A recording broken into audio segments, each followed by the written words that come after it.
Than later. What's up, everybody? Welcome back into TK Wrestling. Sooner than later is right, because sooner than later it is going to be WrestleMania, and we are in the thick of WrestleMania season. The road to WrestleMania. We have hit full throttle. Finally, things are picking up. Matches are being announced. We've got some clear pathways to the Night of the Immortals, the grandest stage of them all. WrestleMania is on the horizon. Less than 20 days away now. Matt, how are you feeling getting into the WrestleMania spirit?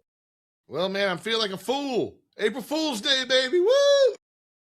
Yeah, it is April Fool's Day. It is April Fool's And Day. I don't know, So, man. yeah, hey, April Fool's, the podcast is over. Yes, that's it. And Seth Rollins is going to lose to Gunther. What? Yeah, no, look, like you said, WrestleMania matches popping up. Some of them, obviously, matches that we weren't expecting. Some, obviously, that we were.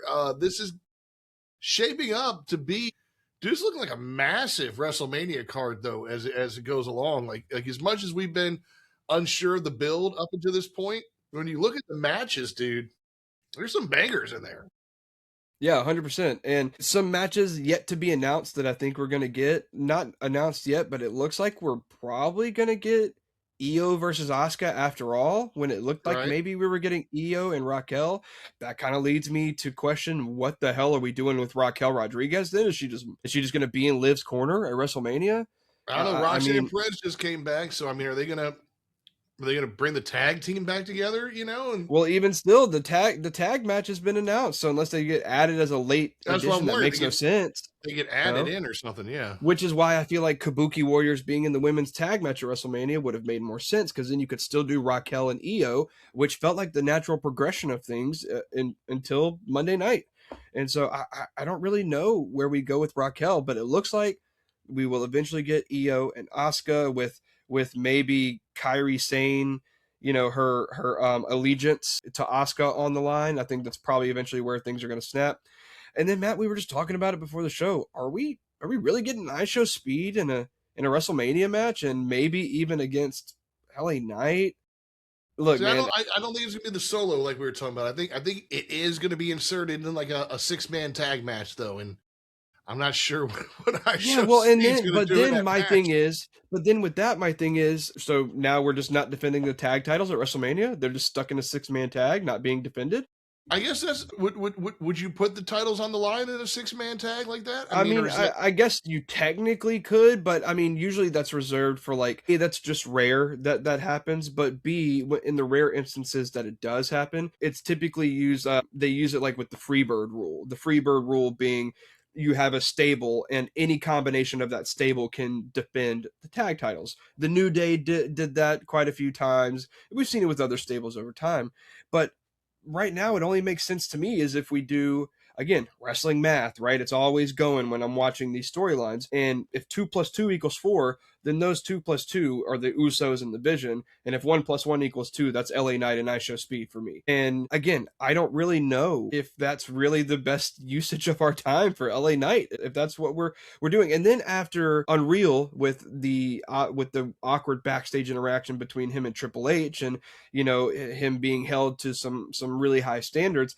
it makes me question if, like, I don't like to buy into backstage rumors and if a guy is disliked or anything like that, but it really makes me wonder if, like, do we know if maybe LA Knight's on the way out, and this is typical WWE, where we're going to give you these really questionable storylines that don't give you real consistent trajectory with your character until you're out the door. We've seen it time and time again, but usually that was a Vince McMahon thing.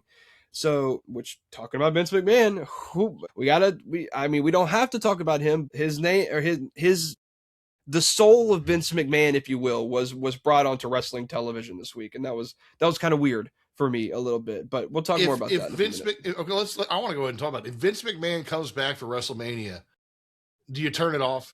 I might. And as a lifelong wrestling fan who I don't subscribe to tribalism in wrestling. I don't like the whole, well, I like AEW, so I can't watch WWE.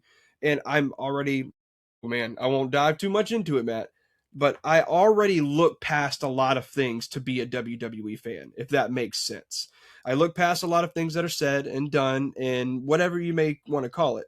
But Vince McMahon, after everything that's been said and done and has come to light, and there are allegations, but things that have been confirmed, yeah, it would be really hard for me to want to watch this product and say, "Nah, I'm okay with this."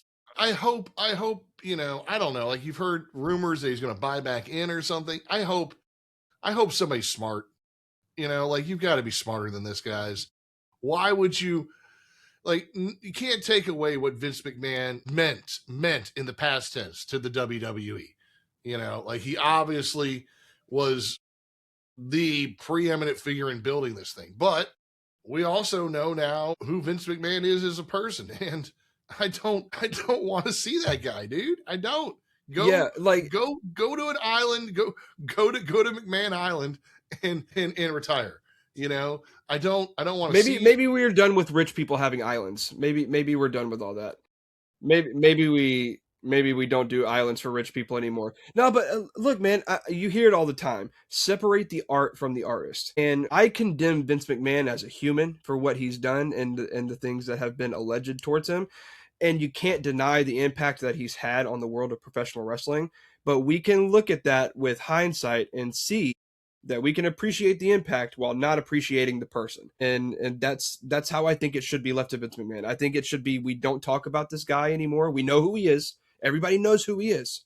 We don't have to be reminded of the impact that he had. I think that's the most important thing here, and also condemn the things that he did. And so that's why the stuff with Cody and Stephanie on Monday Night Raw already felt kind of like, okay, this is kind of out of nowhere. Where's this going?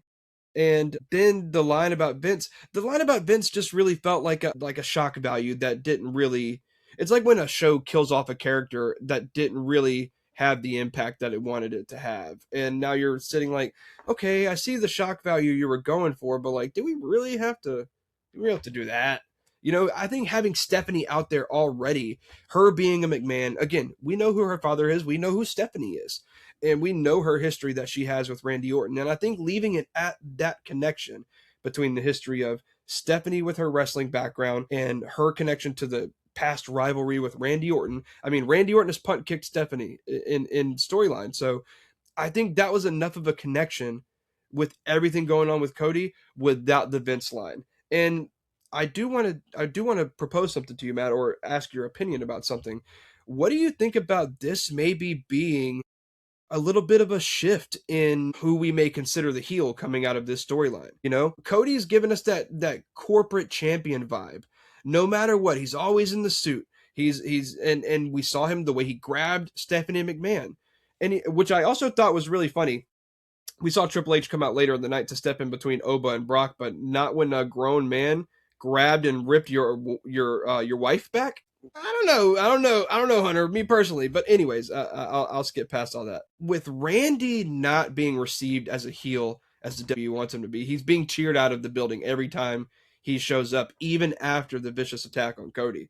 And with Cody being the corporate champion who is now dropping these lines, who's basically telling Stephanie McMahon, like, you're not as good as your dad. And it's like, well, that might not be a bad thing, Cody. Like, it might not be a bad thing that she's not like her dad. It means something completely different, maybe in the ring versus out of the ring.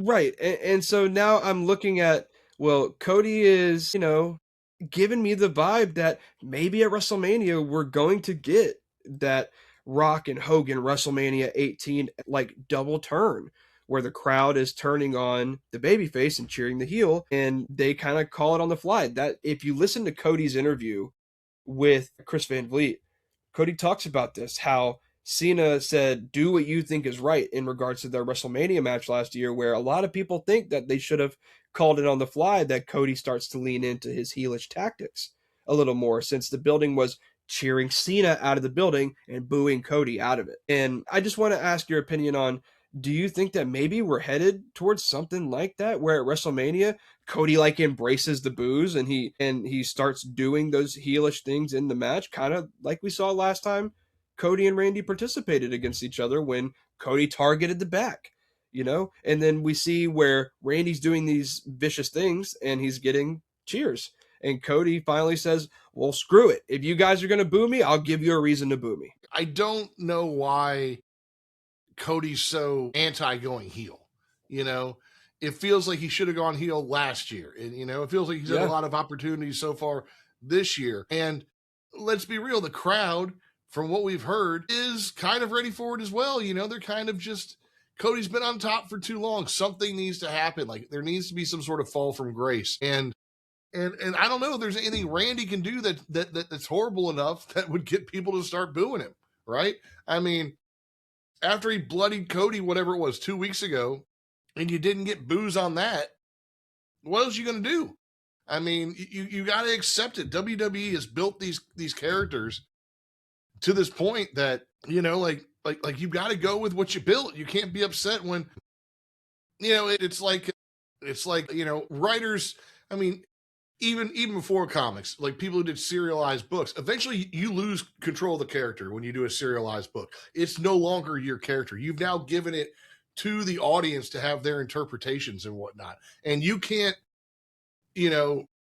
change how somebody interprets a character. You can put a character out there and hope they get the interpretation that you want.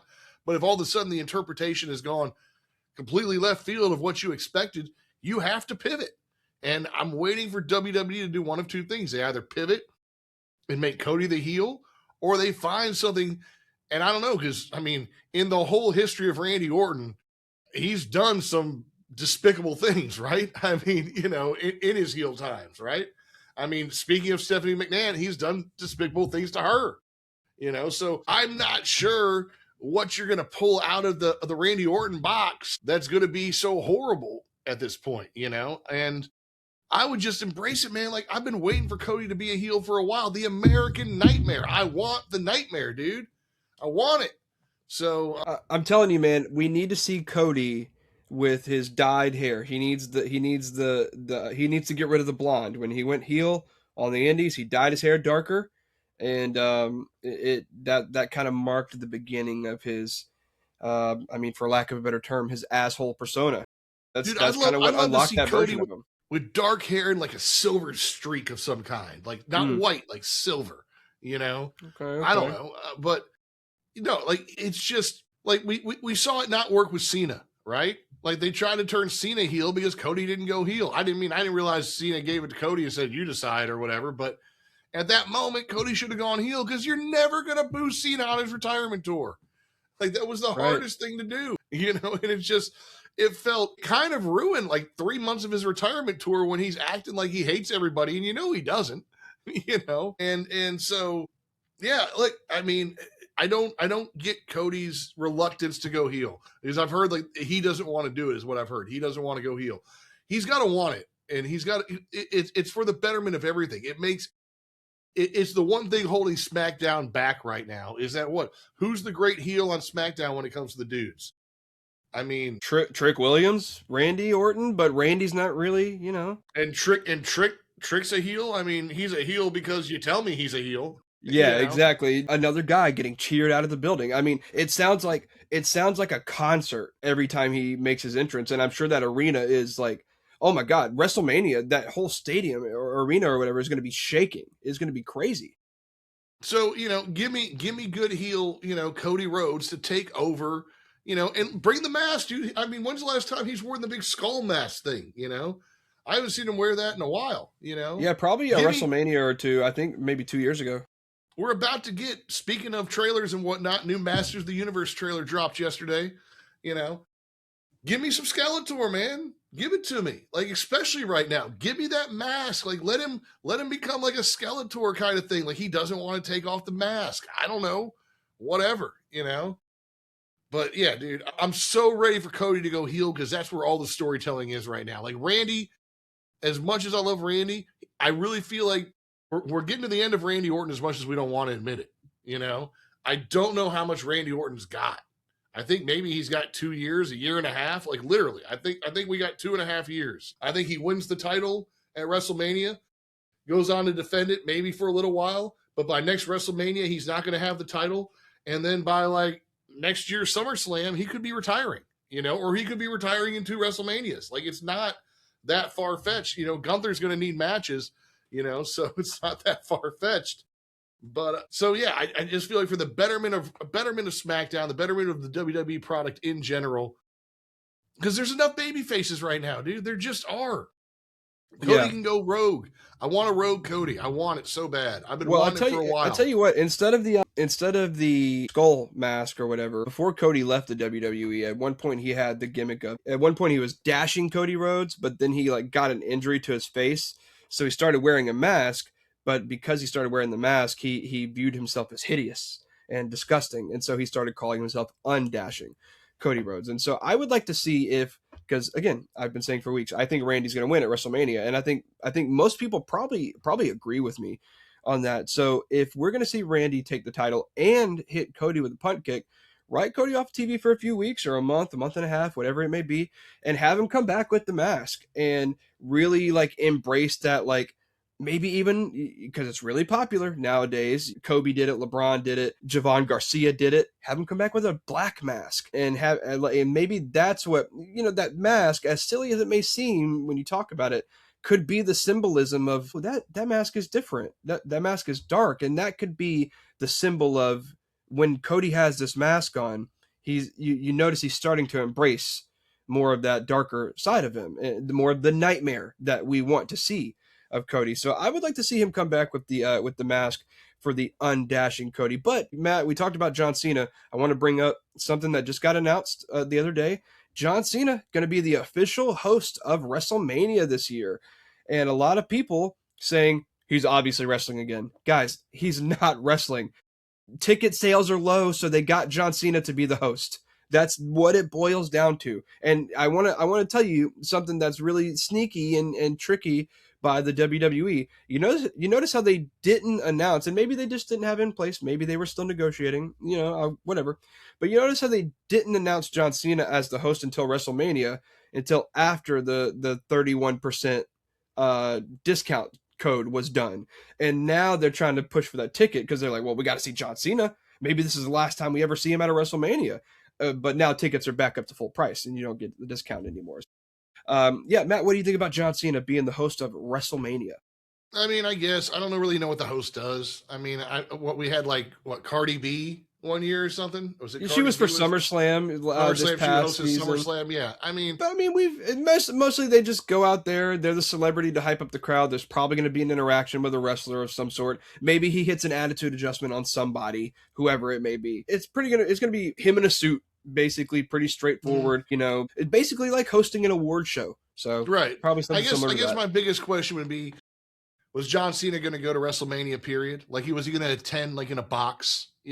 Like is he taking something out of his schedule to go to WrestleMania? Was he originally going to be in Cabo? On the beach, and he's got to change his plans because I assume John Cena was probably going to be in a box up there in the stadium or whatever watching WrestleMania because that's who John Cena is. I can't see him missing the experience. He's still. Well, you just can't see him in general, Matt. Yeah, that's true. I don't see him anywhere, dude. I keep looking see him anywhere.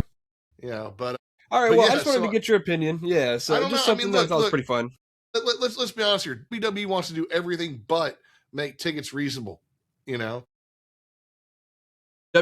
if you want to sell out, take that 30%, that 31% off, and just make it the price of the tickets. That could go a long ways. And I mean, I just don't get it. I can see all your ring tickets, like your ringside tickets, being those high dollar tickets, but the nosebleed sections and whatnot. Like, why can't you make those tickets affordable? And I'm sure those are the ones you're having a hard time selling out. Because I don't know if you heard, but they got the Cody Rhodes bus tour. Do you hear how much tickets to the Cody Rhodes bus tour were? Yeah, it's like $10,000. $10,000, and they sold out of all those. So look, all those rich dudes have got their spot. They've got their little box at Allegiant Stadium, or they've got their ringside seats. What you don't have is Joe Average, like you and me, who would go if it was a certain amount. We wouldn't mind sitting all the way up in the bloody nosebleeds, but we're not paying $2,000 to do that or whatever, Yeah, so, well, and for me, I have a kid that's on the spectrum, and sometimes when we go to public events or especially big, we just recently saw the Savannah Bananas, and he made it a pretty decent ways through, but we did have to leave a little early. And if I'm a father who wants to bring my son to WrestleMania, I'm not paying $2,000 to maybe leave early. If I spent a few $100 and we had to leave 3 matches in, all right, well, let's go back to the hotel and we'll watch it at the hotel. At least we tried. We had fun. It was an experience. But for $2,000, nah, we'll just watch it at home, man. We'll order. You know how much pizza I can order for $2,000 I mean, you at know my how own many house? things you can do, like, to make an awesome, like, WrestleMania watch party for the amount it Yeah, would cost to get, like, yeah. 2 tickets? Like, you could rent out a movie theater and put the Yes, WrestleMania on the big screen in the movie theater for cheap, multiple times over. Yeah, and then probably get it catered or something, I mean, you'd have to look like movie theater rules, but still, right. you could But do something like that. monetarily, it would be feasible. Yeah, Yeah, yeah. yeah, I mean, Well, let's so talk about. We're gonna do things a little different, Matt. Since we're so close into the WrestleMania season, I'm going to address WrestleMania matches match by match, and we can talk about what was done in these past 2 shows to help build towards those WrestleMania matches instead of jumping all over the place. So let's talk about the other main event that they are using to try to sell more tickets. And that's, of course, CM Punk versus Roman Reigns, World Heavyweight Championship. And this week on Monday Night Raw, we did get another Roman and Punk segment, but I thought this one was exactly what we needed. No okay, words, put down the mic. Let's just right. scrap it out and duke it out, dude. And I loved Roman coming out, and then when Punk interrupted him, and Punk's just marching down to the ring, you can see Roman's face be like, "Are you?" Are you? And he starts taking off his jacket. He's like, okay, we're doing this. And then they just start going at it. I thought that's exactly like words have been said. We've said the things we need to say to each other. We know how much these guys hate each other. We needed to see these guys put legitimate hands on each other. And after Roman put Punk through the table last week, I kind of felt like maybe something was coming back Roman's way with that table. I thought we were going to get a CM Punk elbow drop through the table from the top rope, because that's something that Punk has done in the past before. I thought we were going to get him diving off the top, boom, elbow through the table. CM Punk, limps back up, but he stands tall to end the night. No, dude, CM Punk, all 200 and what? How much does Roman weigh? Roman's got to weigh 265, 270 at least, and picks all of that weight up, power bomb right through the table. And then CM Punk says, "Who's old now?" And I'm like, yes, man, this is exactly what we needed. Like, look, if you're going to be pissed that somebody called you out for being old, and then you get laid out by their cousin, and then you get put through a table, and man, I thought it was perfect. When I looked at the end of the show and saw we only had like 7 minutes by the time that Punk was making his way out, I knew we were in for something that was better than just them exchanging words. And so I haven't really seen the online reception about all this yet. I don't really know how people felt. I thought it was great. I thought this was just the amount of physicality we needed. And now Roman got his lick, Punk got his lick back. Next week, they need to just all out brawl. Security needs to pull them apart. We need to fight through the backstage area. Maybe somebody gets slammed onto a car. We need like just all out brawl next week to where we have to keep these guys apart, no matter what. But I thought this was a really, really, really great stepping stone to get us that much closer to that inevitable blow up before WrestleMania. I don't know. I don't know, because I don't. You're more experienced with the build up to WrestleMania. I don't know what you do now. Like, yet again, you said you want some car action or some parking lot, throwing people through cars. I mean, like, it's the same thing with. I'm sure we'll talk about Oba and Brock here in a second. I don't know what you do next. I feel like you've taken it to the nth level, and now we still got 2 weeks. If anything, I'm curious who Punk's got, right? Because Roman's got the Usos, he's got the bloodline to some degree. I'm waiting, for somebody to back up Punk in some way, something, maybe somebody unexpected, maybe LA Knight, I don't know, but I feel like right now I'm waiting for somebody to get in the way, or I'm waiting for somebody to insert themselves, not to insert themselves into the match, you know what I mean, but just something, somebody at least the Punk to bounce ideas off of. Like, he's got nobody. He doesn't have Paul Heyman. He's not talking to his wife. I think that Paul is going to try to weasel his way into Punk's good graces, and we can talk about a fantasy booking that I have in a second, because I'll let you get the rest. But you brought up Paul, so I wanted to just say I think that maybe we see a little backstage segment or something between Paul and Punk, where Paul says something similar along the lines that you just said, where he's like, "Hey, Punk, a year later and you got nobody."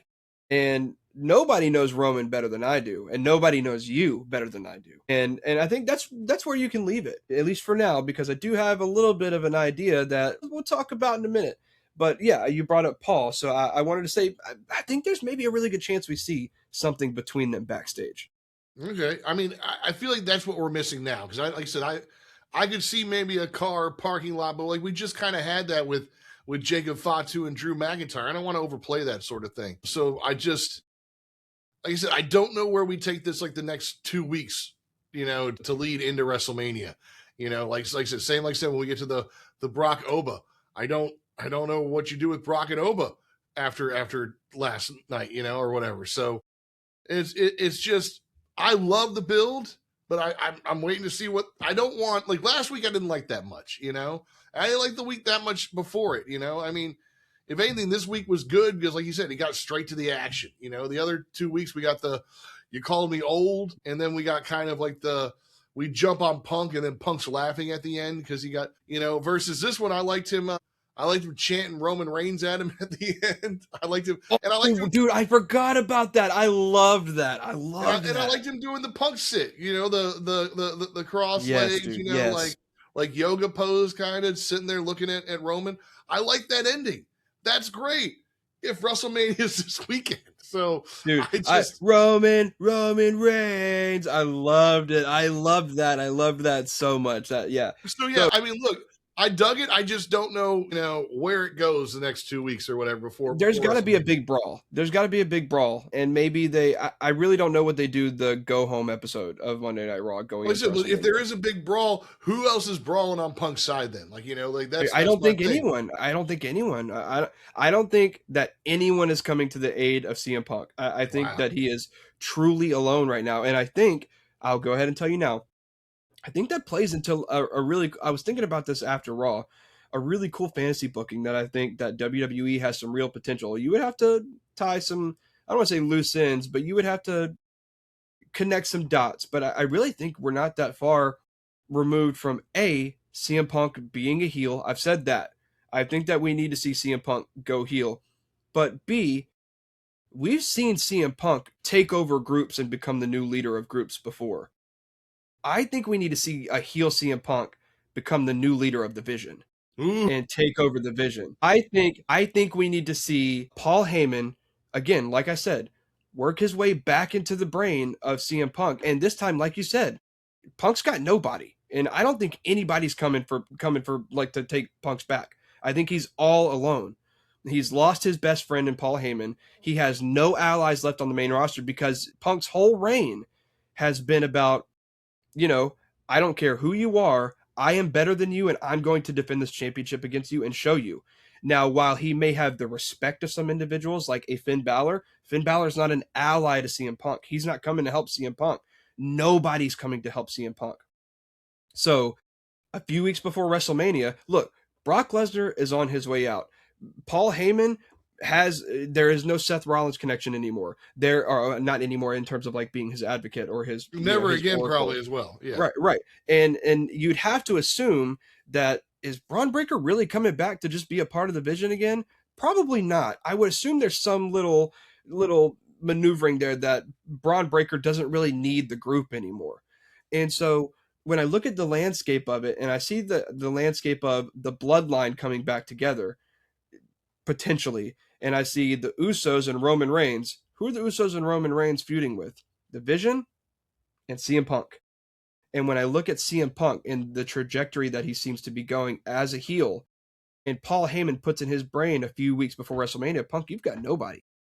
But remember when you and I were together, every time you and I've been together, you set a record for the longest reigning modern WWE champion. And then when we were together again, you were in the WrestleMania main event. And you know who's the only other guy to have a longer reign than you in modern day history? Roman Reigns. And who knows Roman Reigns better than I do, Punk? Paul Heyman. Nobody knows him better than I do. And so, I don't know. I just see on the horizon, maybe the week after WrestleMania, maybe like the Monday Night Raw, or maybe soon thereafter, we're looking at the landscape of we've got Roman Reigns and the Bloodline on one side against a new CM Punk-led Vision with Paul Heyman behind them. And I don't know, man, wrestling math. It just in my brain makes so much sense to me. I mean, So that's an interesting theory. Speaking of theories, what is kind of Punk's relationship with like an Austin Theory?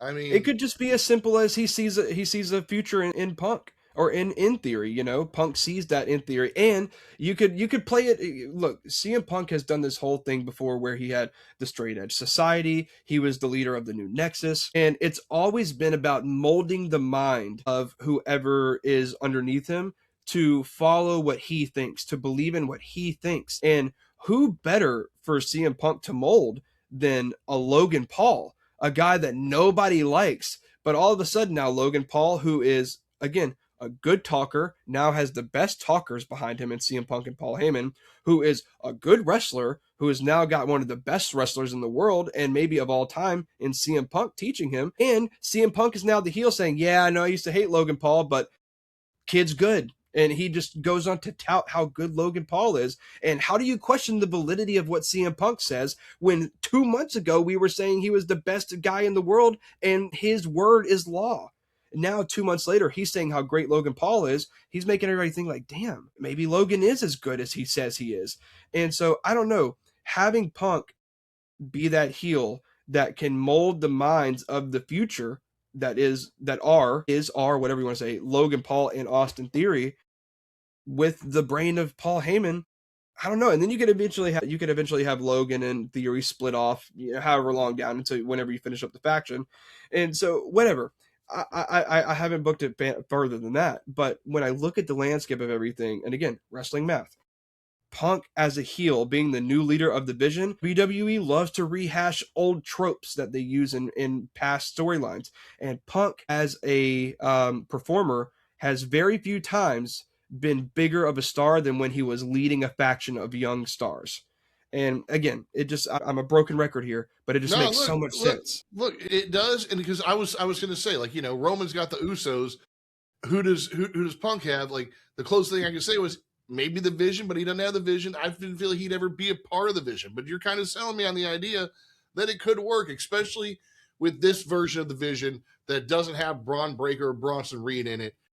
I think it might even be a feather in his cap to take Seth Rollins' faction from him in a sense. So Exactly. no, that's it's really interesting booking. Now I wonder how fast it could happen. Could we see it WrestleMania at WrestleMania? Could we see the Vision come out, you know, for Punk's title match? I mean, could we see something like that? And then we find out about backstage shenanigans that have been happening between him and Paul the whole time. Like we don't reveal it prior. That could be a really interesting twist. I like it. I want to see. I don't know if I've ever seen Punk really as a heel. I don't know if I've seen Pepsi You Phil haven't. as You a haven't. heel. You know, give me some Pepsi Phil heel. Well, and So, here's my thing. I think that you could set it up to where Punk retains at WrestleMania, and then the weeks leading up to Backlash, he just keeps doing more like heelish tactics. And I think Backlash could be the big PLE where you pull the trigger on maybe a CM Punk heel turn. Maybe the Vision, shows up to help him or to do something, and we think that CM Punk's going to fight them off, and then he just kind of puts his arms out, because you weren't around when Punk was this way, but when Punk was the leader of the Straight Edge Society, he was like Seth before Seth. Punk was like a cult leader.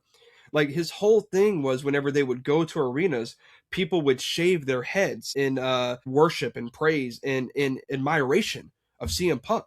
I even joked with my mom whenever I went to a live event when I was younger, had my long hair, and I was like, Mom, if they call on me, I will shave my head for CM Punk. And I meant that. I meant that. Like I would do it.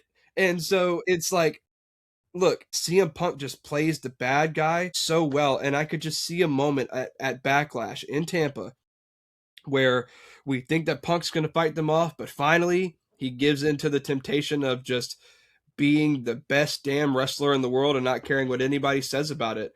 And yeah, I see a timeline. I think we're on that timeline where Punk's just been babyface too long since he's been back. And I think it's just time for a shakeup. And I just feel like a heel turn on the horizon for CM Punk makes so much sense. And I want to see it, WWE. I want to see it.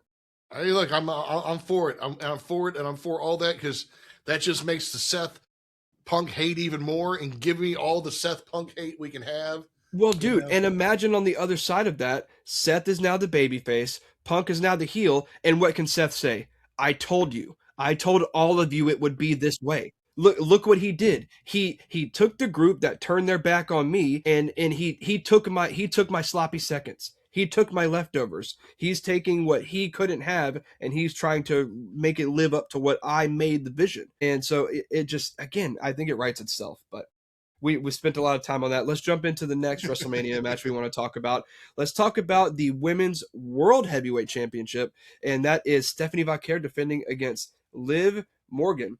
Now, look, things really amped up this week. Liv dropped some crazy stuff in Spanish about Stephanie Vaquer's mother. Stephanie came out, and of course, a brawl ensued. Roxanne Perez returned. Look, again, this feels like a feud, like you said. Just like, where do we go now? What's next for these women that could like really set it off? Is it just going to be next week Stephanie comes out to take out Liv and instead Roxanne sacrifices herself so Stephanie right? takes Are out we going to Roxanne get a instead? Stephanie Roxanne match now before WrestleMania? You know, Right. Yeah, and so it just I just don't know where we go to amp it up over the next 2 weeks, but also it's 2 weeks, so who knows what could happen.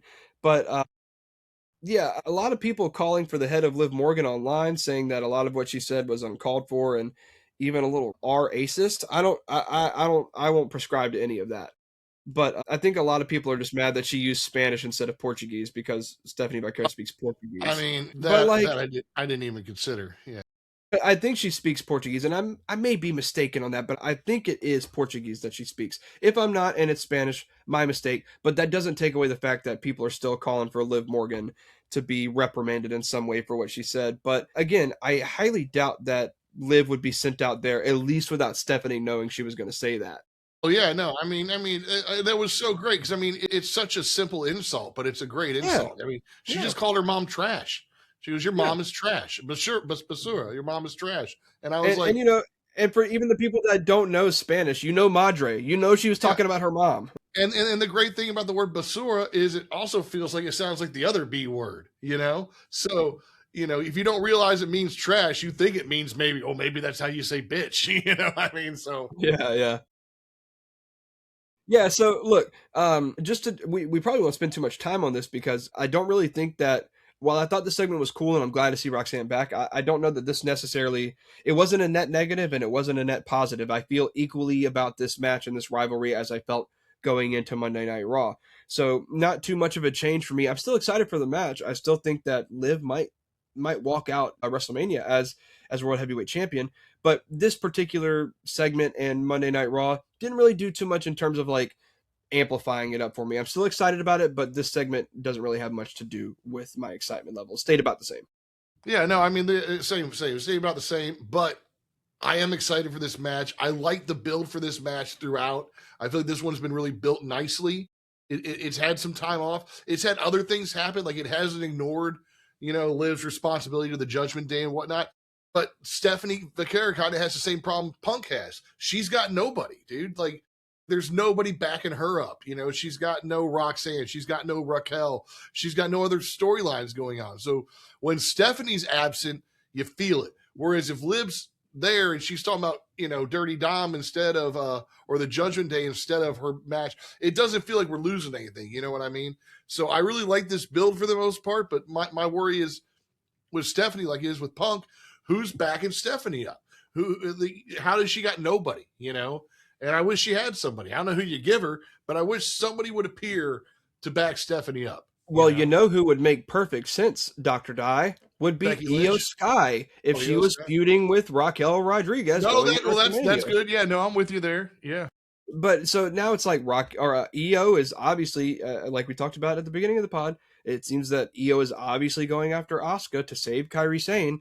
So if that's the case, yeah, you're right. Stephanie has nobody. But if there were an Io Sky here, then it would be perfect. I think for at least for Io to have her back, and then the Kabuki Warriors could be in that multi-women tag team match that we've been talking about.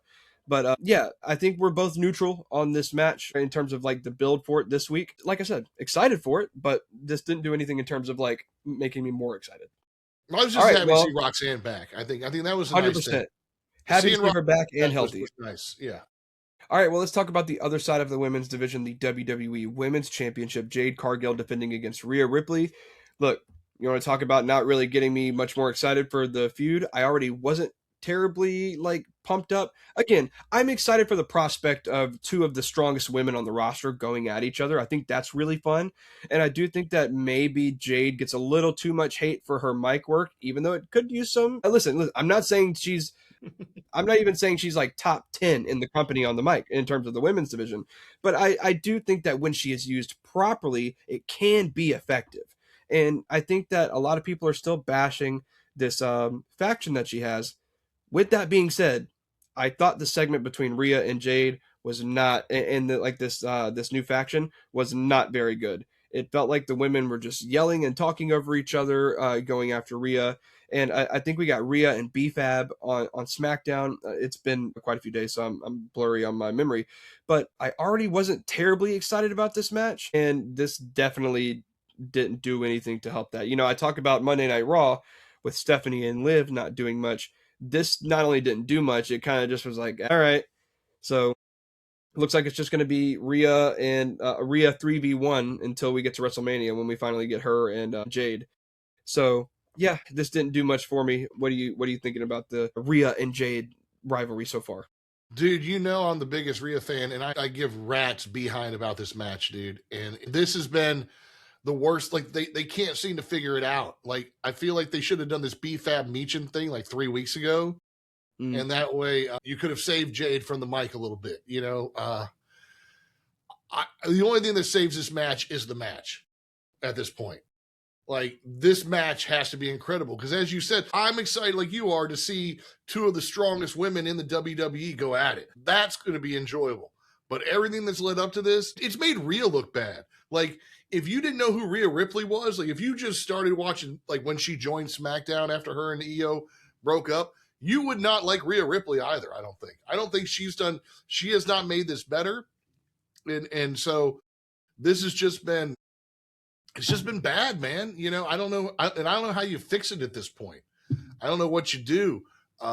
You know, but no, this it needs an angle of some kind because right now, like, I don't even know why they don't like each other.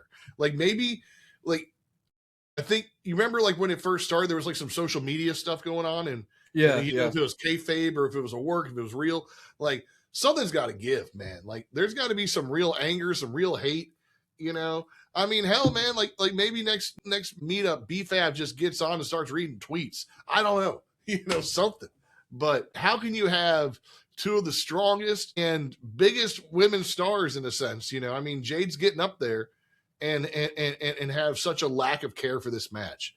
You know, so yeah. I I'm really broken, don't dude. mind. I really don't mind the faction. I like I said when I talk about using Jade effectively on the mic, I really think that we just need to. I think that Meechin needs to be like the attack dog of the group. She doesn't necessarily need to speak all the time, but she, for lack of a better term, takes care of the dirty work for a lot of what Jade needs her to do. BFAB can be more of your mic worker. In terms of all three of these women in this faction, BFAB's probably the best on the mic.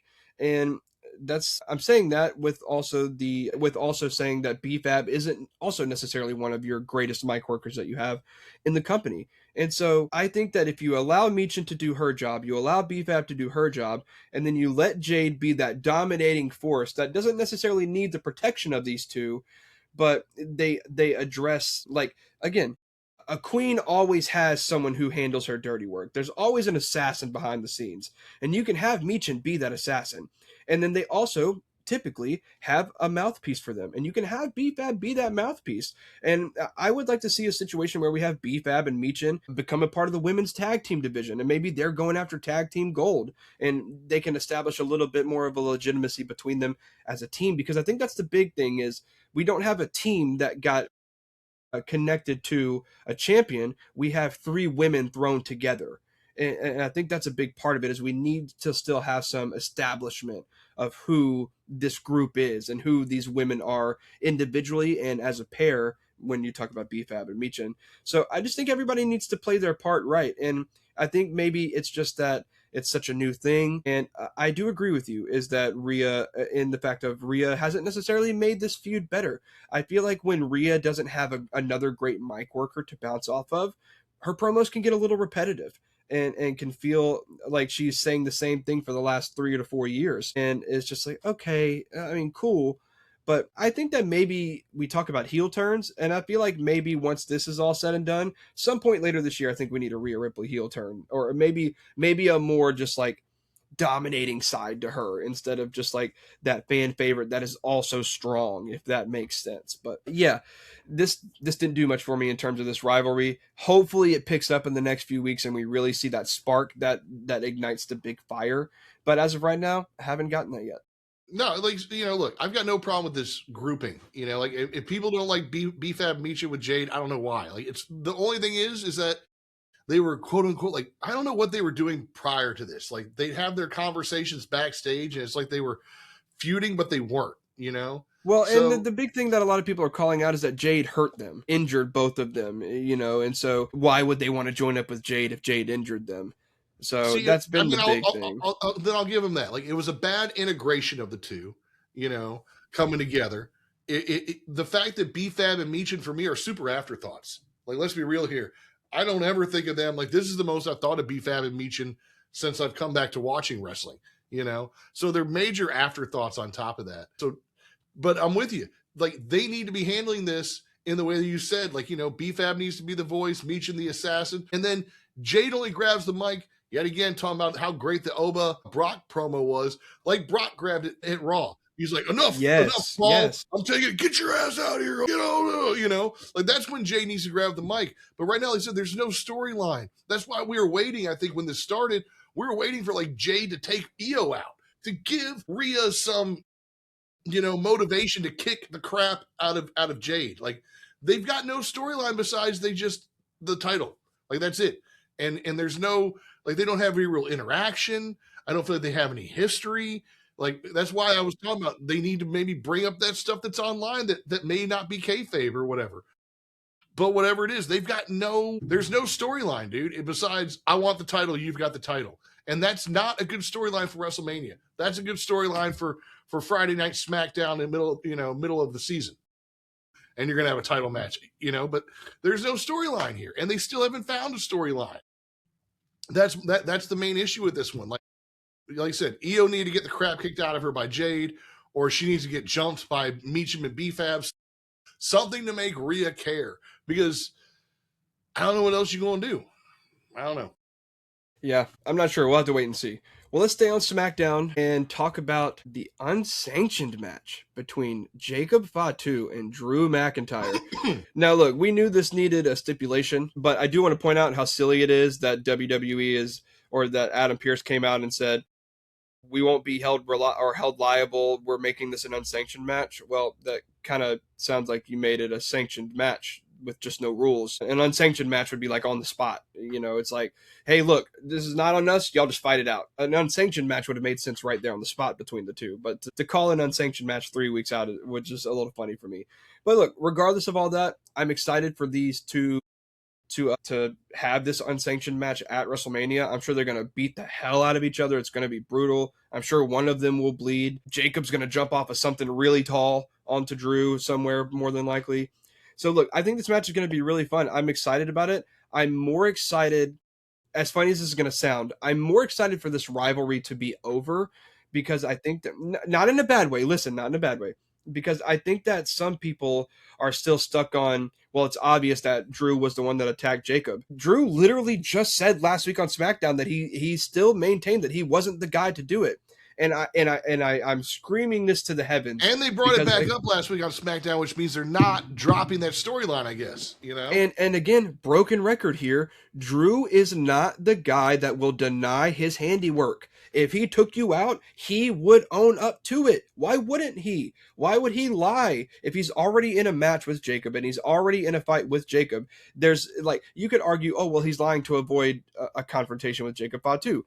Fine, but the match has already been made and he is still maintaining his innocence in the matter. So I'm excited for the match, but I'm even more excited to see what happens after this feud is over, whenever we finally get an answer as to who the guy was that attacked Jacob Fatu, and see the fallout of that when Drew finally becomes that little slightly psychotic, like, I told you I wasn't lying. And, it's all everybody against Drew still, even though he was proven right. He's still somehow making himself the victim and everybody's against him. The system is against him.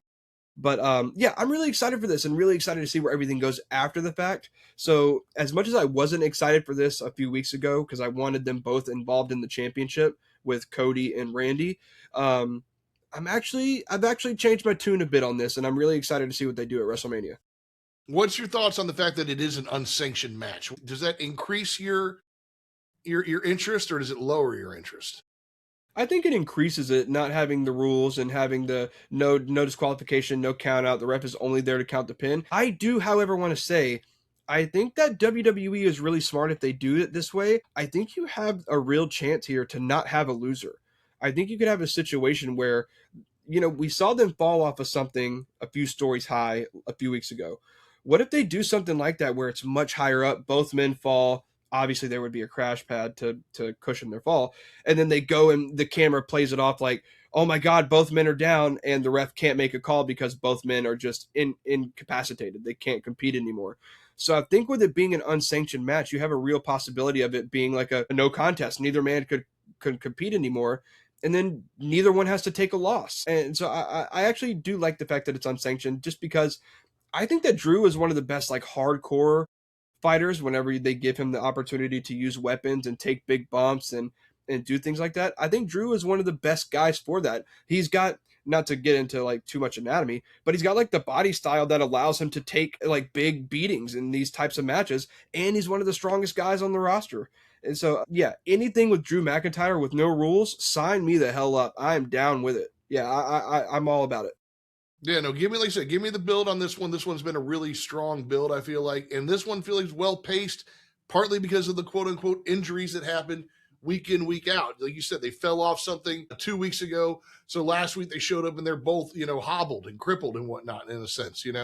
So I like that build in that, they both still want to kick the crap out of each other, even though they're wearing casts. So I feel like this one's building nicely because I can see where it goes the next 2 weeks because of the injury. So I said, talking about the build on this one, I'm all for it. The only unfortunate thing about this match is that we both feel like, I'm sure, that Jacob is going to win because Drew's got a movie to film. That's the only thing I don't like is being able to kind of guess the outcome of this match, because I feel like this one, more than maybe any match on the card, feels like it should be open ended. Like, I don't know who could win this one. Like, it would behoove either of them to win, and I could do a storyline with either of them losing. So that's, maybe I'm wrong. Maybe we're wrong and Drew does win. But that's my only thing, is that I feel like because of the Highlander movie that Drew's going to be filming, Jacob's going to win this one. That's the only thing I don't like about this match. Otherwise, everything about this one, I love.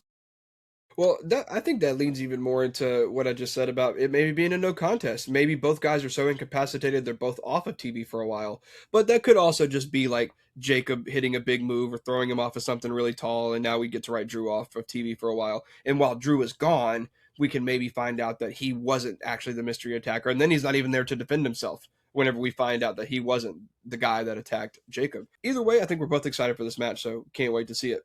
All right, well, let's stay on SmackDown for just a minute. We're going to talk about the United States Championship because we have a new champion, Matt. To the dismay of a lot of people on the internet, Sami Zayn is once again United States Champion. Look, I have to admit, I'm not a Sami hater. I know that he's just being booked in the place that the office is telling him to be. I'm sure Sami didn't push to take the title off of Carmelo Hayes here, but I am a little disappointed to see Carmelo Hayes lose the title so close to WrestleMania. And I got to be real. I kind of hope that he gets inserted into this match, which has been made official. It's Sami Zayn defending the U.S. title against Trick Williams at WrestleMania. But look, Sami and Carmelo obviously have history. He just took the title off of him. Carmelo and Trick damn sure have history. So it just kind of makes sense as a natural insertion, I guess, if you want to call it that, to just throw Carmelo Hayes right back in there. He just lost the title. I know we don't have rematch clauses anymore, but you could argue, like, look, he's just getting a rematch for his title, and the history with Trick kind of makes sense to throw them in there, to throw him in there and make it a triple threat. But with that being said, I think that it was a little weird to have Sami take that U.S. title if Carmelo's not getting thrown in, because Sammy's been talking all year about being world champion. And again, don't want to diminish the U.S. title here, but if he wants to be world champion so bad, why is he going after the U.S. title?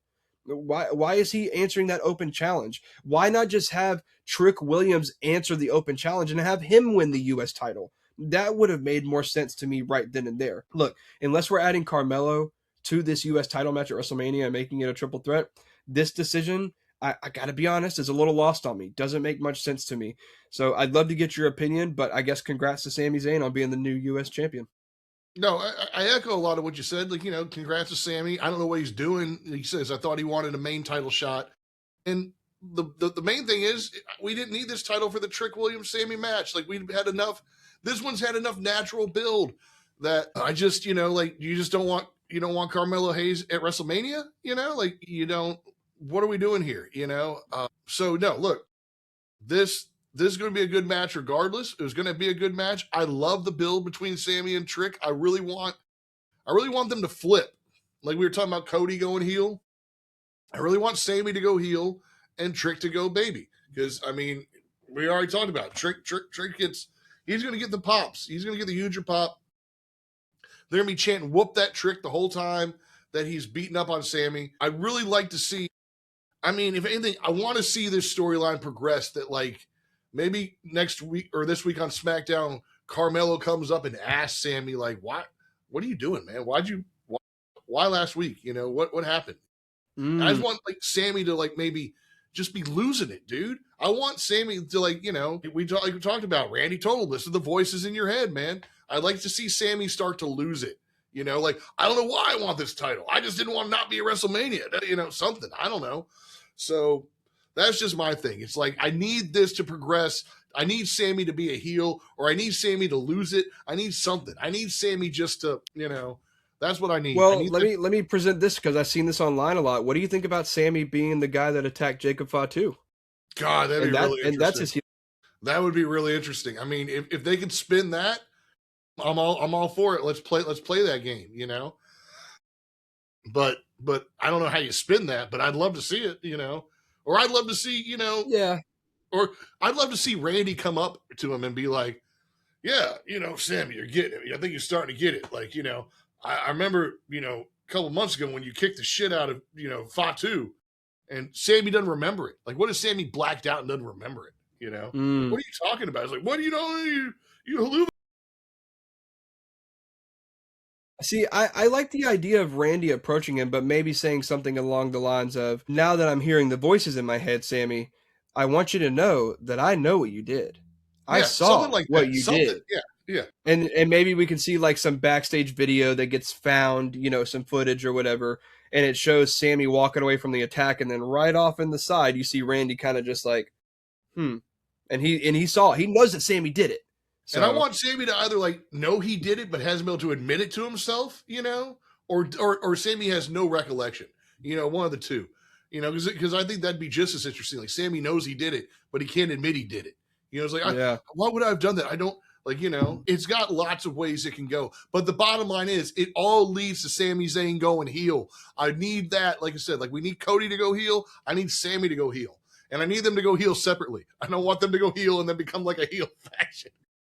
Yeah, I'm right I don't there need a with you. SmackDown heel combination, but I do need them both to go heel, and they go heel on each other, because that's the other thing. I want Sammy, because he's had that aggression with Cody, going, Cody, like, like, why'd you do that? Like, I want Sammy just to go heel on everybody, man. I think that'd be a great little run for 6 months to a year, is Sammy just getting all his aggressions out against everybody he thought was his friend, but feels like they've also wronged him, He just starts wearing all black, and who's a comic book character that slowly descended into that, where now all of a sudden everyone around him is the bad guy. He feels responsible for teaching them a lesson. That's Sami Zayn. Just think of it, just as we go along. Speedball becoming Penance, and that's a deep cut. So if anybody out there knows who Speedball is and knows who Penance is, then and you can look it up afterwards and see if you think that fits at all. But that was the first one that came to mind, because Speedball, as his name sounds, was a happy-go-lucky hero who'd bounce around, with speed. And you can see Sammy. That's how Sammy is, a happy-go-lucky dude bouncing around with speed. But then when it finally comes to like the breaking point, he blames himself for everything, and he becomes Penance, and he puts on the Penance suit. So yeah, that could be. I will have to look that up for sure. That could be the. All right, well, we're staying with the mid-card championship, but we're jumping over to Monday Night Raw because we finally have an answer as to what Penta will be doing at WrestleMania. He announced that he will be defending his championship in a 5-way ladder match, defending against Javon Evans, Dragon Lee, JD McDonough, and Rusev. Holy shit, Matt. This match is going to be so good. This match is nuts. So good. This match is nuts, dude. Like, it's such a variety of flavors. This is like the ultimate. What the Intercontinental Championship should be at WrestleMania. I have this firm belief that there are annual like traditions we should keep up. Every year, the Intercontinental Championship should be defended in a multi-man ladder match at WrestleMania. It just feels right. And you're so right, dude. Just a combination of like so many different wrestlers in this match. I'm so excited for this match. I mean, dude, this is the shepherd's pie of wrestling. Like, you got mashed potatoes, you've got chicken, you've got peas and carrots. Like, there's nobody really who feels like, they're super similar. Maybe Dragon Lee and Penta because they're both luchadors, or something. But maybe Javon and Dragon Lee because they're high flyers. Because they're both high flyers. Still, they're so different. But still, they're so different. And then you add in JD McDonough, who I love is getting a WrestleMania match, and I love is getting solo work, but I wasn't ready for JD to be in this match, so that's really interesting. You bring up a good point, which is crazy, because just a few weeks ago, Dominic Mysterio was the Intercontinental Champion, and we thought it was going to be Finn and Dom, and now neither one of them are competing for that title, and it's JD McDonough. That's crazy. That's crazy. And then you bring in the wrecking machine that's Rusev, and like this is going to be like, there's going to be a point where like Javon Evans going to try to hit that top rope cutter or something, and Rusev's going to catch him and like throw him into like Dragon Lee, something like that. There's going to be some crazy. I tell you what, that is probably going to happen. I think Javon's going to go hit the cutter and Rusev's going to catch him. But I tell you what will probably happen immediately after is Rusev will start to climb the ladder, and Javon Evans will springboard in and hit the cutter onto Rusev off of the ladder instead. I'm calling that right now. Javon Evans is hitting that cutter on somebody on that ladder. It's happening. But yeah, dude, this match is going to be so much fun. I am not looking forward to our WrestleMania predictions because I do not know who I think is going to win this match. I genuinely don't know, because the thing is, my gut says Penta, but Penta has also defended the championship so many times already since he won it that nobody would bat an eye at him losing it because he was a fighting champion the whole time. And so then I look at Javon Evans, Dragon Lee, JD McDonough, and Rusev. I would be happy with any one of them taking that championship. So I'm so excited for this match. That's a great crop going forward as well, out of WrestleMania, for like matches you're going to have going forward for this title, because all those guys are going to stay in it probably. If Penta loses, he's the only one who might move somewhere else, but the rest of them, it's just like I said, I'm calling it the shepherd's pie match. Yeah, dude, and I'm calling it right now. If Penta loses the championship here at WrestleMania, like I said, nobody will bat an eye. Make Penta Mr. Money in the Bank this year. Make Penta Mr. Money in the Bank. I need that in my life. And dude, imagine Penta and like a heel CM Punk later on this year for that World Heavyweight Championship. Ooh, I need it in my life. I need that in my life. The only person I want Money in the Bank more is Danhausen. You mean Money in the Bankhausen? Money in the Bankhausen, yeah. All right, let's see here. So let's stay with Intercontinental Championship, but for the women. No progression in this storyline this week. No Becky, no AJ, really. So not much to talk about here. I'm not tripping, right? It's been a few days since I watched Raw, but we didn't have AJ or Becky on Monday Night Raw this week. No, they weren't on Raw, no. Okay, I didn't think so. Like I said, I watched half of it and then turned it off for a few hours and then watched the second half right before I went to bed, so I was kind of like a little out of it. But yeah, no Becky, no AJ this week, but they are competing against each other at WrestleMania. So no real progression since last week. So not really much to talk about, but I am excited about the match. So I'll say that. I mean, look, this, I guess I'm not excited just because I thought Becky was moving past this. But since she's not, I mean, I need one more AJ Lee match, and I need AJ Lee to win, not with the Black Widow or whatever that submission is. I need her to win a match in another way. I need her to have one more match, and that's it.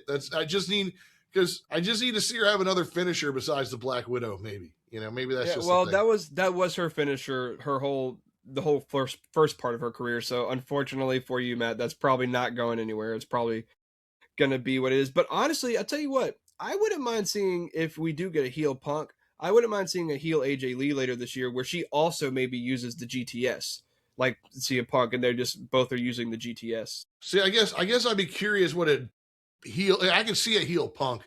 AJ Lee's so bubbly. I don't know if I could see a heel AJ Well, Lee. to be honest though, a large portion of her success in her earlier career was as a heel. She was mainly a heel for a long time, and she's notorious. You also don't know Paige, which is, oh man, that's so much. There's so much you don't know, but Paige was so good. Anyways, she's a free agent now, but Paige came up from NXT and was really, you could arguably say, the first big woman out of NXT that was really like, holy crap, she's a rookie out of NXT and she's making some huge waves. But AJ Lee retained her championship in, like, I think it was a battle royal at WrestleMania. And the next night on Raw, she put her title, or she called out, she was out there, bragging. Paige came out and was like, "Oh, I just came out here to congratulate you." AJ Lee slapped her and was like, "Tell you what, since you want to come out here and congratulate me and interrupt me, I'll put my title on the line right now." And then Paige somehow won it in like very surprising fashion, pinned her out of nowhere, and took the title. So we definitely have seen AJ Lee. You haven't seen heel AJ Lee, but we have seen her run as a heel. So I don't know. I just feel like whenever a babyface becomes stale, obviously the obvious answer is to turn them heel. And I feel like maybe AJ Lee still has a lot of love, but I feel like that maybe 75-25 split is starting to, tick in the wrong direction for AJ Lee, the same way that it is for Cody Rhodes. And not quite to Cody's extent, but in a lot of the same ways. I just don't know what AJ's doing right now. Like, I don't know if is she going to become a regular? Is she just popping up every now and then? I think for me, that's my problem with AJ Lee is I don't have the previous investment, and she hasn't given me anything to get invested in. And I don't like that she just shows up, takes a title as soon as she gets there, both times it feels like, and can't lose. I mean, has she lost since she's been back? I don't think she has. So, it's like, that's just my thing. It's like, I don't feel like she's a real, I don't get why she's getting this overly special treatment, maybe, so.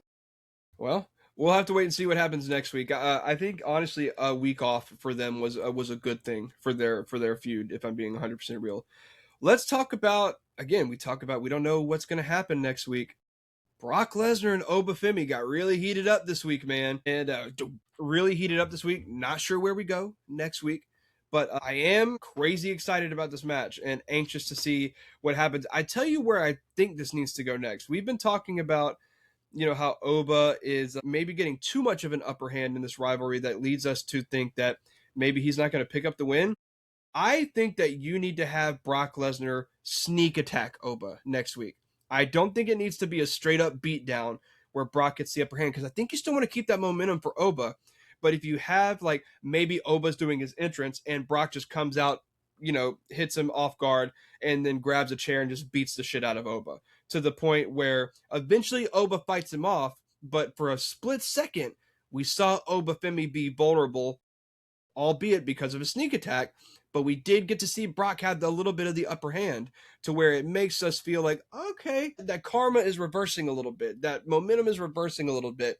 Move it back to the center a little bit. Because as of right now, Oba has a lot of momentum, like we said last week, that makes us feel like it's inevitably going to be a loss for him at WrestleMania. But yeah, I think next week we need to see, Brock get a little bit of an upper hand and kind of, quote unquote, remind us of who Brock Lesnar is, and remind Obafemi maybe of who Brock Lesnar is. So that's what I was really hoping we were going to get this week, because right. It's in Madison Square Garden. Like, that was something I realized. Everybody wanted to be in New York. I was like, what's Cody doing on Raw?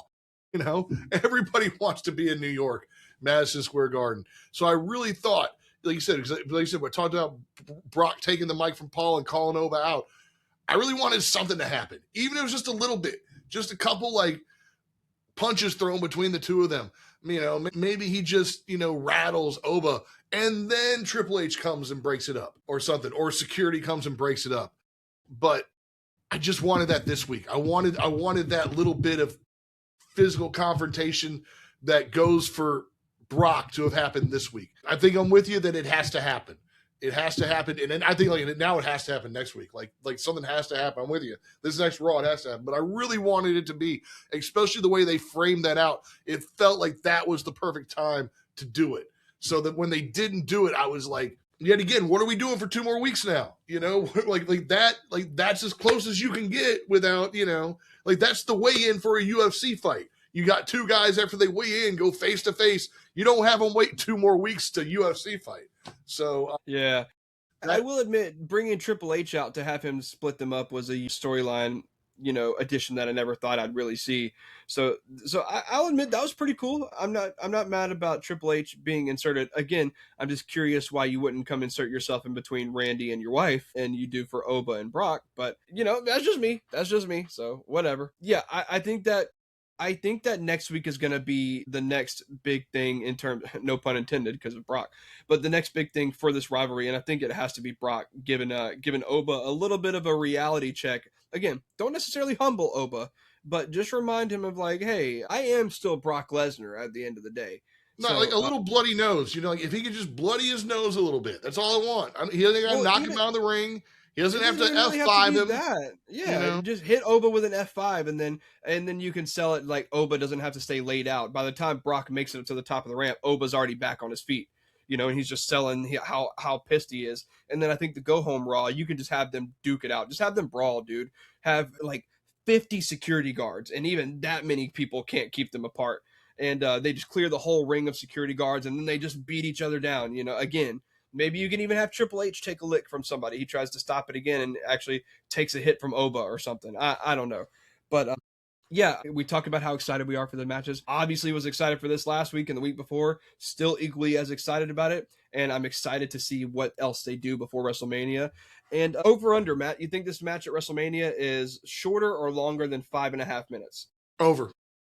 Okay. I think there's a pretty good chance, but if you had to just throw out a number, if you were placing your bet on the exact time, let's say 30-second intervals. 8 minutes. Okay. Give it 8 minutes. I think that's a pretty good number. All right. Well, we talk about two of the biggest, beefiest guys on the roster. Let's talk about another big guy and a match that was just randomly announced and thrown to us, Matt. Gunther and Seth Rollins made official for Wrestle. What is going on? What is this? What's going on? Gunther is off of TV for almost a month. Seth has no direction. And I do want to say, people are saying that Gunther came to the aid of Paul Heyman. That is not true. I think if Gunther would have come to the aid of Paul Heyman, he would have at least acknowledged Paul on the way out. He left Paul just laying there. I think this was just a simple Gunther, whatever reason they come up with, Gunther just wanted to attack Seth or whatever it may be. I don't think it was at the behest of Paul, or not behest, but at the will of Paul Heyman. I don't think that Paul called Gunther and got him involved in this. I think Gunther just made that decision. So I've seen a lot of that narrative running around that, why would Gunther do this for Paul? I don't think that he did. I think he just did it. I think he just wanted to. But they did also say an interesting line on commentary about Gunther being the career killer and there now being another career in the way, that being Seth Rollins. Are they really going to go with the angle that Gunther's going to try to retire Seth Rollins at WrestleMania? Because I'm not buying that for a second, if that's the case. And so anyways, you go ahead. But what I heard that was interesting, and I don't know where I heard this from, if it was on one of the podcasts I watched, but the idea that I do believe that. Now, I believe this separate of the podcast era. I thought that this is Paul, yet again, being a little smarter than Seth. So I think that Paul did, talk to Gunther in some ways. But the idea is that for doing Paul this favor, Gunther gets to retire Brock. Okay. I don't mind that at all. Something like that. Like, basically, regardless, by doing this, Paul owes Gunther a favor, and it's going to be like, I want a match against, like, whatever, Brock Lesnar for SummerSlam or something, and I'm going to retire Brock. something like that. I like that idea because that gives me storyline. Because right now, yet again, what is the storyline here? Why did Gunther come out to get Seth? Like, there is nothing really between the two of them besides, unless they're both going for a major, title, right? Like, there's nothing right now that I can think of between Seth and Gunther. So this gives some motivation and storyline. Regardless, I need some storyline on Monday. Whatever it is, this match can't exist in a bubble. It just can't. It can't exist just because Ray's hurt and Braun's hurt. That can't be the only reason we get this match. I would rather, like I said, put Seth and LA Knight together in some form or fashion, either as a tag team against the Usos or whatever. So, so this I need story for this. I'm curious because I don't even know if I've ever seen these two guys go at it before, So I'm curious about this match, but it doesn't work for me unless Gunther is in some way working with Paul. Otherwise, or what is Gunther's motivation? I need something there. So, but I love that Seth let it happen. Like, Seth let himself get choked out, Like, if nothing else, this is why I love Seth Rollins, because he lets it, like, could you imagine if that was Roman Reigns or something? I bet you Roman Reigns be like, all right, Gunther can come in. He can pull me out of the ring, but he's not choking me out. I'm going to turn around and throw him through the table or something. I love Seth because Seth he does what works. Hey man, I don't know. Roman got powerbombed by a 40-something-year-old man, so who knows? He might be willing to do the job. But I think that we will get some answers on Raw, and I think maybe this is even at the benefit of this match for being so last minute, because we don't have to worry about it being too long of a build. Right. It doesn't need a bunch of build. I just need something. I need Gunther something. I need whatever, something. You find out that Gunther and Braun Breaker are like distant cousins, something. Yeah, right. All right, well, let me see. We only have 2 matches left for sure, so we won't take too long on those. Announced last night also for the WWE Women's Tag Team Championship. Basically what we've been predicting for the last few weeks, minus the Kabuki Warriors. It's the Irresistible Forces defending against Charlexa, the Bella Twins, and I'll call it what you've been calling them, the Valkyries, Bayley and Lyra Valkyria.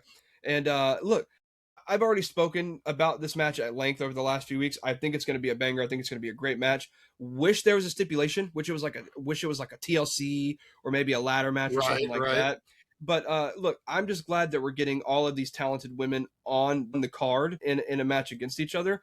I just hope it's not like a rushed filler match. I hope this isn't a match that only gets like 7 minutes and then all of a sudden we're looking at new tag team champions who, spoiler alert, I think it's going to be Bayley and Lyra Valkyria, but I don't know that this match needs a ton of time. But I just think that we're going to run the risk of this being like a much shorter match. I think the entrances for this match may end up being way longer than the actual match itself, which is really sad. But I hope not. I hope they give these women like 12 to 13 minutes, 12 to 14, somewhere in there. Look, I know it's a crowded card. You're going to have like 7 or 8 matches each night. But all these women are extremely talented and I think deserve their time. And I'm really excited about this match. I saw something online. It's like I hope you're happy, you 7 Bella fans. Yeah, right. Yeah. I hope you're happy. But look, no, this is going to be a fun match. I'm with you. I wish it was a TLC match or something, or there was some sort of stipulation. But look, we've been talking about how great the women's tag division is, and this is just going to hopefully it highlights it. Like I said, hopefully they get at least 10 minutes to go at it, because I think it takes more than 10 minutes to take out Last Legend and Nia Jax. So those women are just, they are tough and they are strong. And, you think the Valkyrie's going to take it. I'm not convinced that the Irresistible Forces are going to drop it. And if they do, I might be pushing more for Charlexa. But this is going to be a fun match. I can't wait. This is like one of the matches I'm more excited for, and one of the ones I've enjoyed the builds for so far. I've loved seeing these tag matches happen the last couple of weeks, both on Raw and SmackDown. So, yeah, dude, very, very, very excited. I just wish there's a little more brutality in this match, I guess. But after the zip tie incident with Lyra, I think they're afraid to. Yeah, maybe so. Well, look, we still have 2 weeks, so who knows what could happen with this. And according to some rumors that I just read, a lot of people still think that we're getting Io Sky and Julia for the U.S. title at WrestleMania. So maybe the Kabuki Warriors could still be thrown in here and make it a 5-way tag team match. I'm not really sure. At this point, I think I would just prefer to see Io and Asuka. And we'll talk a little bit about Julia in just a second. We won't spend too much time because we're almost at the end of the show here.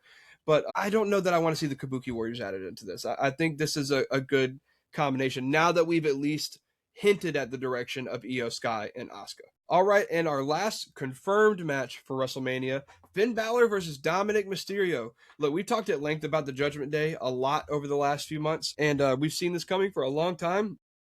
And now JD McDonough being involved in the Intercontinental Championship match. I wonder if he's going to be ringside or involved in this match in any way. I'm sure he will. But no Dominic Mysterio this week, and Finn. We just got a little bit of a pre-recorded vignette / promo, whatever. And look, I think it's fine. I really want to see these guys just get down to it, because I think when the match actually happens, it's going to be potential for one of the better matches of the weekend. So I don't really have too much to say about it, just because, again, just like Becky and AJ Lee, we didn't get much of a progression in this storyline this week. So not too much to say about it for me, but I'm obviously very excited about the match. I'm a big fan of both of these guys. No, like I said, this is a match that we've been waiting for what? Like, you've been waiting forever. I've been waiting since I started Feels like watching. At least a quarter of my life at this point. Yeah. So look, this one yet again doesn't need a title, so I'm glad there's no title in it. This is just grudge match, baby. Going to be a great grudge match. I guess we'll see who's, like I said, who's on Dom's side. If Liv's going to be out there, if JD's going to be out there, and then does anybody come support Finn? Does Pepsi Phil come out and support Finn? You know, I mean, he had some quality words to say about his change. You know, CM Punk does not care about anybody but himself. He's not, and if CM Punk was going to make his appearance, they would have to be involved somehow, or he would have already had to have been like inserting himself in this rivalry somehow. And I think that dilutes the World Championship match that CM Punk's already a part of. So I don't think there's any way that CM Punk throws himself in. But I don't think he throws himself in. But I mean, like, does he have like any words maybe with Finn before Finn goes out for his match backstage? Even, you know, maybe on the Go Home Raw, I could see that. I feel like they kind of have some weird relationship that may have developed. I don't know. I feel like it's just a mutual respect, but I think that maybe the Go Home Raw, I could definitely see Punk maybe giving Finn Balor some words of encouragement, like, hey, you know, embrace that killer instinct and just take this little spoiled brat out behind the shed, basically. All right, and then rumored matches. We already talked about the Usos against Division. More than likely going to get that. We already talked about the possibility of where LA Knight may be going and where IShow Speed may be going. We talked about Julia against Io Sky, maybe. But Matt, we'll spend 2 or 3 minutes on it and we'll be good. But we talked prior to the show about Julia and Tiffany Stratton. Like, what the hell was that on SmackDown? Tiffany just taking a clean loss. It looks like Julia may have even gotten an injury from that swanton, because let's be real, Tiffany potato sacked the hell out of her. She landed direct, like, man, it was not a good swanton by Tiffany. And then Tiffany just taking the clean loss whenever I thought that Tiffany was going to be getting a title shot at WrestleMania. And this felt like the prime opportunity for her to get a non-title win to excuse that match, or to give her a reason for that match to happen. But now with a clean loss and maybe Julia being hurt, I don't know. Are we at risk of not only Tiffany Stratton missing WrestleMania, but maybe Julia too, and the whole U.S. title as a whole? She doesn't feel like she's catching on. I don't know if it's a language barrier, if it's style or something, but she doesn't feel like to be hitting the way the WWE wants her to hit. That's why I was surprised when she beat Tiffany. I thought they were going to give Tiffany the title because it just made more sense. So I really don't know. And at the same time, I don't know how much Julia's trying. Like, that doesn't sound fair. I can only speak English. I can speak a little Spanish, you know what I'm saying? But like, when it comes like Stephanie Vaquer, I feel like she's really trying to get her English promos down. You know, she still, you know, goes back to Portuguese or Spanish, whichever one she's speaking, but she's trying to get it some English promo. I don't feel like I get that from Julia. I feel like Julia feels like she's above that. Like, honestly, her match with Tiffany Stratton had to be like one of the quietest matches of the night, you know? So I don't know what they're doing there with Tiffany. I don't know what they're doing with Julia. I don't know if either of these girls are going to be in WrestleMania. You know, I don't know. You know, Another match that you didn't mention, which is my favorite WrestleMania match right now, The Miz and Kit Wilson versus Jelly Roll and Danhausen. That is going to be the match to remember. I can't wait for what. Are you not excited for that match, Casey? I just didn't realize that Jelly Roll became a WrestleMania and SmackDown main eventer all of a sudden. Like, it felt like SmackDown was the Jelly Roll show. And now the big catalyst in Randy Orton and Cody Rhodes is, oh my God, Randy Orton RKO Jelly Roll. Like, give me sorry, but give me a fucking break, dude. I don't care.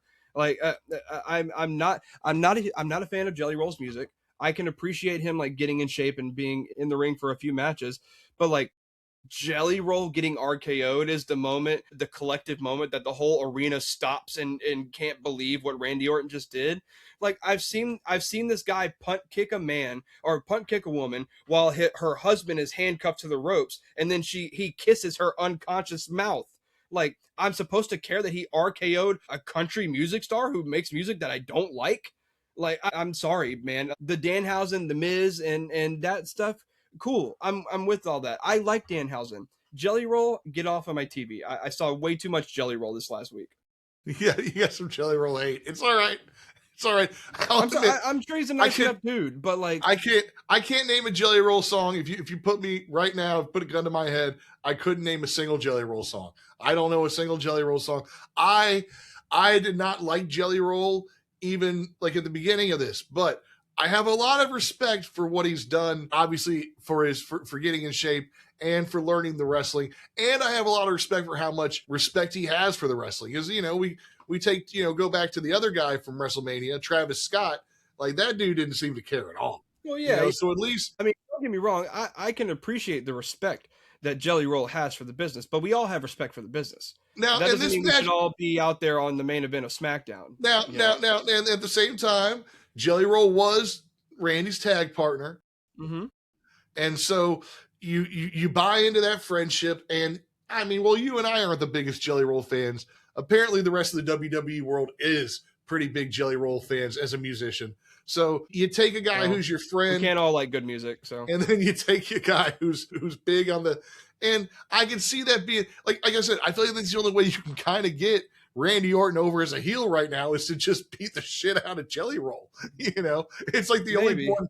It's the only person that people care about getting hurt by Randy right now. But at the same time, this match I love for comedic reasons. Like, all four of those guys are hilarious, right? I mean, the Miz unintentionally. I don't know if the Miz is intentionally trying to be funny, but the Miz is just funny. I mean, he's become more of a comic character. You've got Danhausen, who obviously is just the bee's knees since he joined.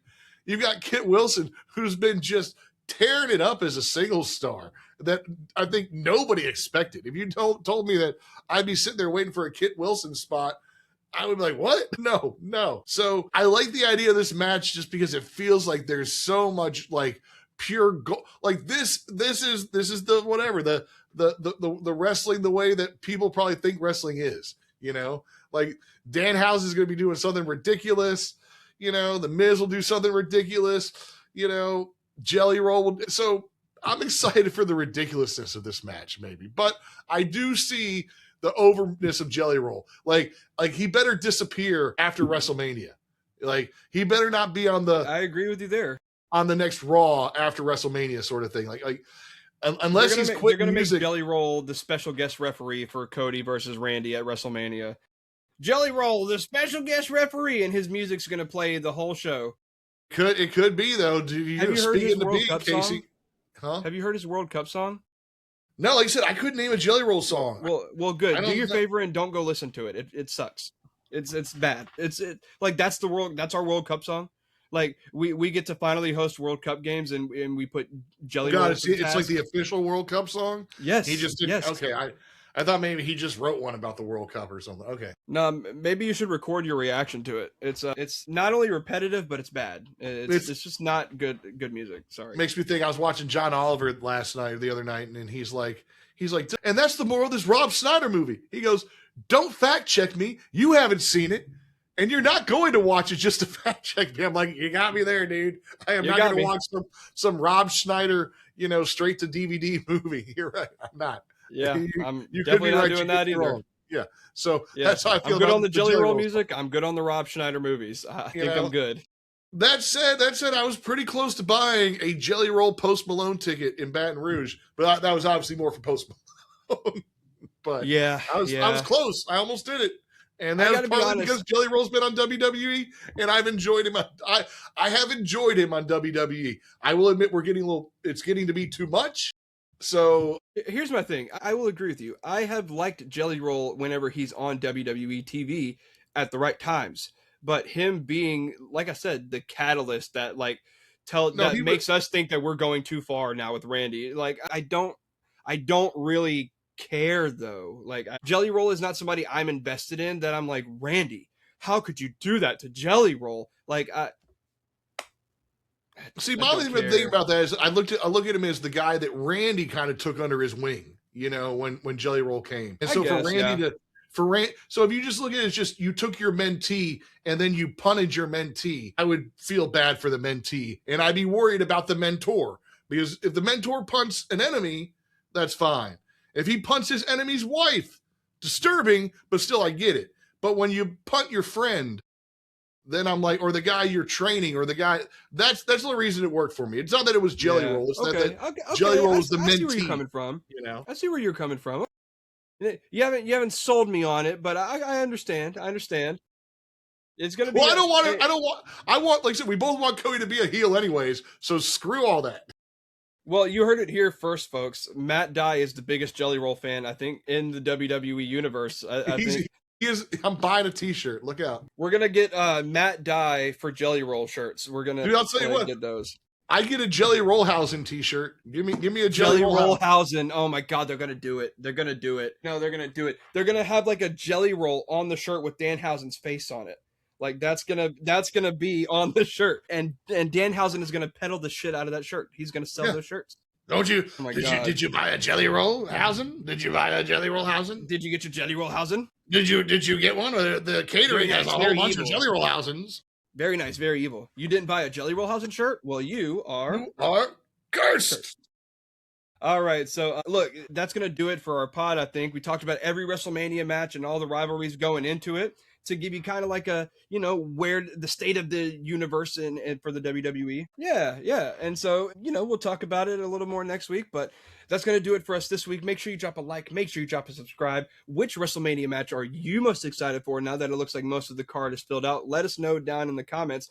Do you like Jelly Roll's music? And if not, same here. He's blocked on my Spotify. It won't work. It's okay. His music will not pop up on my Spotify. Sorry. There was one song that I found like a few years ago that I didn't mind with him in it, but then I kind of my ADHD brain listened to it like 50 times, and I was like, I don't really like this song anymore.